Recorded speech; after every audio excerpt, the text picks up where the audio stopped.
Translational motion में तुम्हें याद होगा एक टर्म पढ़ा था linear momentum. Linear momentum, linear momentum क्या चीज था? P equal to mass into velocity of the object. ठीक है, फिर क्या बोला गया था कि जब हम एक फोर्स अप्लाई करते हैं, जब फोर्स अप्लाई करते हैं तो क्या होता है? लीनियर मोमेंटम में चेंज होता है। When a force is applied, what happens? There is a change in linear momentum per unit time. ठीक, तो सिमिलर डिस्कशन यहां पर भी किया जा सकता है, क्योंकि ट्रांसलेशनल मोशन के लिए फोर्स रेस्पॉन्सिबल है। ठीक है, force is responsible for what? Translational motion. Translational motion में क्या होता है? बॉडी का लीनियर मोमेंटम चेंज हो जाता है, यानी हमें rate of change of linear momentum with respect to time देखने को मिलता है जब हम फोर्स अप्लाई करते हैं। अब वही एनालॉगस डिस्कशन यहां भी कर सकते हैं कि जब हम टॉर्क अप्लाई करेंगे तो क्या होगा? तो होगा रोटेशनल मोशन। तो रोटेशनल मोशन में भी क्या कोई ऐसी क्वांटिटी है जो लीनियर मोमेंटम के एनालॉगस हो? जैसे force is responsible for translational motion, torque is responsible for rotational motion. यानी कि इधर हमें फोर्स के एनालॉगस क्वांटिटी तो पता है टॉर्क, उससे रोटेशनल मोशन हो रहा है, तो लीनियर मोमेंटम के एनालॉगस भी एक क्वांटिटी इधर होगी। ठीक है, तो जैसे टॉर्क क्या है? फोर्स का रोटेशनल इफेक्ट, यानी कि मोमेंट ऑफ फोर्स। अभी अभी बताया था, टॉर्क को हम मोमेंट ऑफ फोर्स भी कह सकते हैं, यानी फोर्स का रोटेशनल इफेक्ट। उसी तरह से लीनियर मोमेंटम का भी रोटेशनल इफेक्ट हम डिफाइन कर सकते हैं, और जो टॉर्क की वजह से जिसके रेट में जिसमें चेंज होगा, यानी उसका rate of change with respect to time निकालेंगे तो वो टॉर्क के बराबर आएगा। जैसे यहाँ rate of change of linear momentum force के बराबर आया, वैसे ही एक क्वांटिटी है जिसको बोलेंगे एंगुलर मोमेंटम, उसका rate of change with respect to time निकालेंगे तो वो टॉर्क के बराबर आएगा। ठीक है, तो एंगुलर मोमेंटम नाम की क्वांटिटी यहां पर है एंगुलर मोमेंटम, जो लीनियर मोमेंटम के एनालॉगस टर्म है, उसके एनालॉगस क्वांटिटी है जो रोटेशनल मोशन में डिस्कस करते हैं। ठीक है, तो डेफिनेशन के अकॉर्डिंग एंगुलर मोमेंटम क्या चीज है? तो जैसे टॉर्क है मोमेंट ऑफ फोर्स, उसी तरह से एंगुलर मोमेंटम है मोमेंट ऑफ लीनियर मोमेंटम। ठीक है, ये मोमेंट वर्ड याद कर लेने से तुम्हें तुरंत याद आ जाएगा कि मैथमेटिकली इसका क्या मीनिंग है। ठीक, तो मोमेंट ऑफ लीनियर मोमेंटम। ठीक है, तो जैसे हमने फोर्स का मोमेंट निकालना था तो क्या किया? आर के साथ एफ का क्रॉस कर दिया तो हमें फोर्स का मोमेंट मिल गया। उसी तरह से लीनियर मोमेंटम पी का अगर हमें मोमेंट निकालना है तो हम आर के साथ क्रॉस कर देंगे तो लीनियर मोमेंटम का मोमेंट आ जाएगा। तो मोमेंट ऑफ लीनियर मोमेंटम यानी कि एंगुलर मोमेंटम, एंगुलर मोमेंटम। ठीक है, इसको हम कैपिटल एल सिंबल से डिनोट करते हैं। हमारी बुक में कैपिटल एल है, किसी किसी बुक में जे भी यूज किया जाता है। ठीक है, तो एंगुलर मोमेंटम क्या है? मोमेंट ऑफ लीनियर मोमेंटम, यानी कि आर क्रॉस पी। ठीक, पी की अगर वैल्यू लिखें, मास मान लो कि कांस्टेंट रहता है, जैसा कि हमारे सिलेबस में जो मोमेंटम वाले केसेस होंगे चेंज इन मोमेंटम के, उनमें ज्यादातर में मास कांस्टेंट ही रहता है, एक्सेप्ट जो एक केस होता है रॉकेट वाला। रॉकेट में फ्यूल भर के ऊपर उड़ाया जाता है तो उसमें फ्यूल जलने के साथ साथ मास भी कम होता है। ठीक है, जिसकी वजह से मोमेंटम में चेंज होता है। बट हमारे सिलेबस में जो ज्यादातर क्वेश्चंस होंगे उनमें मास कांस्टेंट होता है। तो अगर हम P को लिखें मास इनटू वेलोसिटी, ऐसे भी लिख सकते हैं। इसमें मास तो कांस्टेंट है तो चाहे तो m को कॉमन ले लें, वेक्टर प्रोडक्ट से बाहर लिख लेते हैं r क्रॉस v। ठीक, ये हमारा हो जाएगा लीनियर मोमेंटम। अच्छा, अगर मैग्नीट्यूड लिखना है तो हम देखें इसका मैग्नीट्यूड क्या है? r क्रॉस v है तो क्या आ जाएगा? mvr साइन थीटा, ये तो हो जाएगा मैग्नीट्यूड।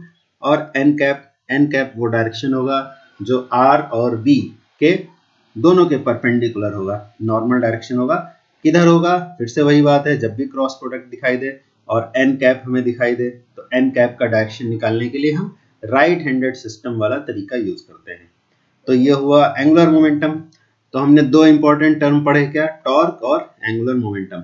इनके यूनिट और डायमेंशन भी इंपॉर्टेंट है, एग्जाम में बहुत बार पूछे जाते हैं। ठीक है, यूनिट और dimensional formula, unit and dimensional formula. तो अगर हम टॉर्क का यूनिट लिखना चाहें, यहाँ पर लिख लेते हैं क्वांटिटी, क्वांटिटी हमने ले लिया मान लो टॉर्क, तो टॉर्क का यूनिट क्या होगा? टॉर्क के लिए हमने क्या वैल्यू, टॉर्क का क्या वैल्यू था? R F sine theta, magnitude लिखा है। तो आर क्या है? मोमेंट आर्म, यानी कि वो डिस्टेंस है, तो उसका यूनिट क्या होगा? मीटर, और फोर्स का यूनिट क्या होगा? न्यूटन। तो न्यूटन इंटू मीटर आया, तो यूनिट क्या लिखेंगे? Newton metre.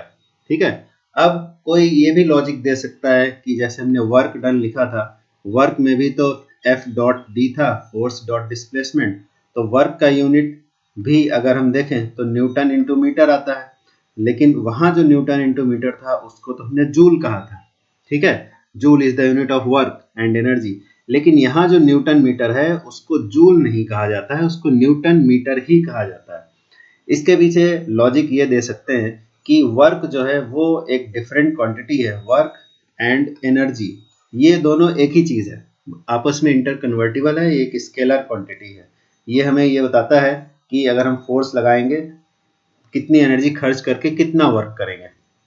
तो वहां पर जो न्यूटन मीटर है उसको एसआई सिस्टम में उसको जूल नाम दे दिया गया है, लेकिन टॉर्क एक डिफरेंट क्वांटिटी है, टॉर्क एक वेक्टर क्वांटिटी है, और ये ऑब्जेक्ट्स के रोटेशन को बताता है कि क्लॉकवाइज रोटेशन होगा या एंटी क्लॉकवाइज रोटेशन होगा। ठीक है, तो इसलिए यहाँ पर जो न्यूटन मीटर है उसको जूल नहीं कहा जाता है, टॉर्क का यूनिट न्यूटन मीटर ही लिखा जाता है। ठीक है, ना कि जूल।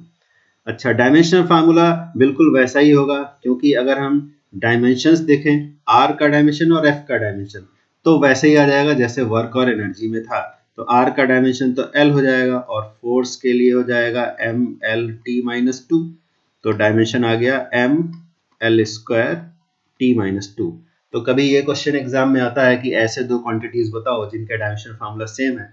तो अभी तक तो तुमने टॉर्क के बारे में नहीं पढ़ा था, तो तुम वर्क एंड एनर्जी लिख देते थे, काम चल जाता था।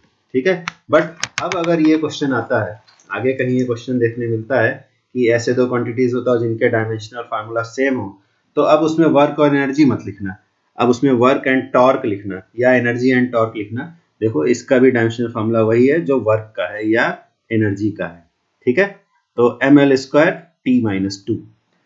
अच्छा, अब अगर हम एंगुलर मोमेंटम का यूनिट लिखें, तो एंगुलर मोमेंटम की वैल्यू क्या थी? ये रही वैल्यू, ये वाली एम वी आर। ये मैग्नीट्यूड को अगर देखें तो एम क्या चीज है? एम है मास, तो मास के लिए होता है किलोग्राम। वी है स्पीड, अब उसको वेलोसिटी नहीं बोल रहे हैं क्योंकि हमने वेक्टर हटा दिया है, तो वी है स्पीड, तो क्या वैल्यू होगी स्पीड के लिए? यूनिट क्या होगी? मीटर पर सेकेंड। और फिर क्या है? आर, आर के लिए क्या होता है? मीटर। तो एम वी आर हमने किया तो देखो क्या आता है? तो आता है किलोग्राम मीटर स्क्वायर पर सेकेंड। ठीक है, ये इसका यूनिट आ गया। डायमेंशनल फार्मूला भी लिख सकते हैं, यूनिट को देख के ही पता चल जाएगा क्योंकि एमकेएस में लिखा है, तो इसी को देखकर किलोग्राम मतलब मास, मीटर स्क्वायर मतलब L square, second minus two यानी टी माइनस टू। ठीक है, किलोग्राम मीटर स्क्वायर, हाँ यहाँ पर गलत कर दिया है, सेकेंड पावर माइनस वन है, sorry, M L square T minus one. ये आ गया डायमेंशनल फार्मूला किसका? एंगुलर मोमेंटम का, M L square T raise to power minus one. ठीक है, तो ये एंगुलर मोमेंटम की बात हो गई। अब देखो एंगुलर मोमेंटम और टॉर्क का क्या रिलेशन है। जैसे ट्रांसलेशनल मोशन में था कि फोर्स लगाओगे तो लीनियर मोमेंटम चेंज होगा, तो सिमिलर रिलेशन यहाँ पर भी है कि अगर हम टॉर्क लगाएंगे तो एंगुलर मोमेंटम चेंज होगा, क्योंकि ये एनालॉगस केसेस हैं। देखो हम एक बार फिर से इस बात को समराइज कर देते हैं कि ट्रांसलेशनल मोशन जो था, ट्रांसलेशनल मोशन, ठीक है, और यहाँ हम लिख लेते हैं रोटेशनल मोशन, तो ये बात याद रखना इजी होगा, रोटेशनल मोशन। तो ट्रांसलेशनल मोशन का कॉज क्या है, यानी किस वजह से होता है? That is force. Rotational motion का कॉज क्या है, किस वजह से रोटेशनल मोशन होता है? टॉर्क। अच्छा, यहाँ पर उसका इफेक्ट क्या होता है? इस कॉज का इफेक्ट क्या होगा? फोर्स लगाएंगे तो लीनियर मोमेंटम में चेंज होगा, वेक्टर लगा सकते हैं। अगर फोर्स लगाएंगे तो लीनियर मोमेंटम में चेंज होगा यानी डेल्टा पी, और अगर टॉर्क लगाएंगे तो एंगुलर मोमेंटम में चेंज होगा डेल्टा एल। ठीक है, तो इसी रिलेशन को, अच्छा रिलेशन भी लिख लेते हैं चलो, जब रिवाइज कर ही रहे हैं तो। इनके बीच कॉज और इफेक्ट के बीच रिलेशन क्या है कि F is equal to delta P by delta T, यानी rate of change of linear momentum with respect to time. और इधर कॉज और इफेक्ट का रिलेशन क्या है, सिमिलर रिलेशन है, force is equal to rate of change of linear momentum, वैसे हो जाएगा torque is equal to rate of change of angular momentum. ठीक है, इस बात को ऐसे भी प्रूव किया जा सकता है, देखो relation between torque and angular momentum. तो देखें एंगुलर मोमेंटम को अगर लिखें मोमेंट ऑफ लीनियर मोमेंटम की तरह तो क्या लिखेंगे, L vector equal to R vector cross P vector. ठीक, तो अगर हम rate of change of angular momentum with respect to time निकालें, और rate of change of angular momentum होगा कब, जब इस ऑब्जेक्ट पर, जब इस बॉडी पर टॉर्क अप्लाई किया जाएगा। ठीक है, if A torque is applied, if a torque is applied, then what happens, then angular momentum changes। ठीक है, तो rate of change कैसे निकालें, therefore rate of change of angular momentum, rate of change of angular momentum कैसे निकाला जाएगा, d over dt of L vector. तो L vector की वैल्यू लिखते हैं, d over dt का मतलब क्या है, differential operator with respect to time, d over dt of what, r cross p। तो डिफरेंशियल ऑपरेटर जो होता है वो दो क्वांटिटीज को अगर मल्टीप्लाई किया जाए तो डिफरेंशियल ऑपरेटर कैसे काम करता है, देखो ये बता देते हैं यहाँ पर कि मान लो दो क्वांटिटीज हैं हमारे पास, d over dt, दो क्वांटिटीज हैं सपोज u क्रॉस v, इनका क्रॉस प्रोडक्ट अगर है तो कैसे काम करता है, पहले फर्स्ट वाले को डिफरेंशिएट कर दो du over dt, और सेकंड वाले को एज इट इज, वहां पे जो भी प्रोडक्ट था, क्रॉस प्रोडक्ट था तो क्रॉस प्रोडक्ट लिखेंगे, और फिर प्लस, अब फर्स्ट वाले को एज इट इज लिखा जाएगा u, और जिस तरह का भी प्रोडक्ट था क्रॉस या डॉट वहां पे लगा देंगे, फिर dv over dt। ठीक है, अगर मान लो कि डॉट प्रोडक्ट होता d over dt, u dot v अगर होता तो इसी तरह से क्या हो जाता, पहले फर्स्ट वाले को डिफरेंशिएट करते du over dt dot v plus u dot dv over dt। ठीक है, इस तरह से डिफरेंशियल ऑपरेटर दो क्वांटिटीज के प्रोडक्ट पर काम करता है। तो यही चीज हम अपने r और p का जो क्रॉस है उसके ऊपर अप्लाई कर देंगे, और हम rate of change of angular momentum यहां से कैलकुलेट कर सकते हैं। तो यहां हमने अप्लाई किया तो क्या आएगा, dr over dt cross p plus r cross dp over dt। ठीक है, ये हमने कर लिया। तो इसमें क्या होता है, फर्स्ट वाला जो टर्म यहां दिखाई दे रहा है हमें dr over dt, ये क्या हो जाएगा, dr over dt का मतलब क्या है, rate of change of position. ये किसकी पोजीशन थी, उस पॉइंट की पोजीशन जहां पर हमें फोर्स अप्लाई करना है। तो rate of change of position dr over dt हो गया v, और इधर जो dp over dt है, ये rate of change of linear momentum, ये क्या हो जाएगा, फोर्स। तो अगर इस इक्वेशन को इन सब्स्टिट्यूशंस के साथ देखें तो rate of change of angular momentum dl over dt का रेट ऑफ चेंज क्या आ गया, v क्रॉस p, और इधर क्या आ गया, r क्रॉस f। ठीक है, अब फर्स्ट वाले टर्म को जरा देखो, v क्रॉस p में जो p है वो क्या है, mv है, यानी कि लीनियर मोमेंटम, और r क्रॉस f ये तो हमने अभी पढ़ा था, ये हो जाएगा टॉर्क। तो यहाँ जो फर्स्ट टर्म है दिस विल बिकम जीरो, ये जीरो हो जाएगा। क्यों जीरो हो जाएगा, क्योंकि जब दो क्वांटिटीज जो आपस में पैरेलल हो उनका अगर हम क्रॉस प्रोडक्ट निकालें, मान लो a और b दो वेक्टर थे, इनका क्रॉस प्रोडक्ट क्या होगा, A B sine theta n cap, ये इनका क्रॉस प्रोडक्ट होता है।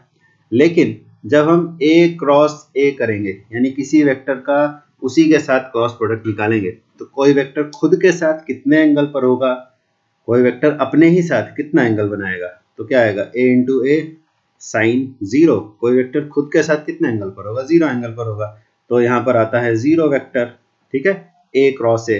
तो यहाँ देखो मास तो हमारा था स्केलर क्वांटिटी, तो उसका तो क्रॉस प्रोडक्ट से कोई लेना देना है नहीं, तो मास तो हमारा कॉमन आ जाएगा, बचेगा क्या, m कॉमन अगर ले लेते हैं तो v cross v plus tau, तो v क्रॉस v ये क्या हो जाएगा, ये 0 हो जाएगा, ठीक है, 0 वेक्टर, तो क्या आ जाएगा 0 वेक्टर प्लस टाउ वेक्टर, तो 0 vector plus tau vector ultimately क्या हो जाता है, टाउ हो जाता है, यानी कि टॉर्क।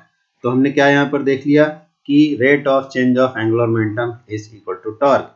ये बिल्कुल वैसा ही रिलेशन है जैसे ट्रांसलेशनल मोशन में था, rate of change of linear momentum is equal to force, rate of change of angular momentum is equal to torque, ठीक है।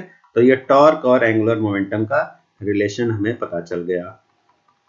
क्या रोटेशनल मोशन और ट्रांसलेशनल मोशन में और भी सिमिलरिटीज होती हैं, तो एक सिमिलरिटी तो हमने यहाँ देख ली, और सिमिलरिटीज क्या है, जैसे वहां पर होता था एक principal of conservation of linear momentum, बिल्कुल वैसे ही यहाँ पर एक बहुत इंपॉर्टेंट चीज है principle of conservation of angular momentum, ठीक है।